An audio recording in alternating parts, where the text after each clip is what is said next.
ফেসবুকের profile lock করার system দেখানোর জন্য আপনাদেরকে নিয়ে আসছি আমার মোবাইলের স্ক্রিনে। আমি সরাসরি চলে যাচ্ছি আমার ফেসবুক অ্যাপসে আসার পর সবার উপরে ডান পাশে দেখতে পাচ্ছেন 3 লাইন অপশন আছে। এই 3 লাইন অপশনে ট্যাপ করে দিবেন। আর এখানে ট্যাপ করলে পেয়ে যাবেন আপনার প্রোফাইলের নাম।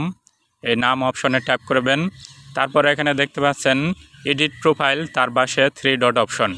এই 3 ডট অপশনে ট্যাপ করলেই কিন্তু আপনার লক প্রোফাইল নামক একটা অপশন পেয়ে যাবেন। তো এই লক প্রোফাইল নামক অপশনে ট্যাপ করলে একটু নিচে দেখতে পাচ্ছেন লক ইওর প্রোফাইল। এই লক ইওর প্রোফাইল অপশনে ট্যাপ করে দিবেন। তাহলে কিন্তু আপনার প্রোফাইলটি লক হয়ে গেল। এই দেখতে পাচ্ছেন you locate your profile. Okay, তাহলে এখানে আপনার প্রোফাইলটা you have locate your profile, তার মানে আপনার প্রোফাইলটা কিন্তু এখন লক হয়ে গেছে।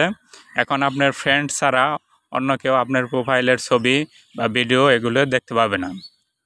আশা করি আপনারা সেটিংসটা পুরোপুরি বুঝতে পেরেছেন। আর ভিডিওটা দেখে ভালো লাগলে অবশ্যই ভিডিওতে একটি লাইক দিবেন এবং আমার চ্যানেলটি সাবস্ক্রাইব করবেন। ধন্যবাদ।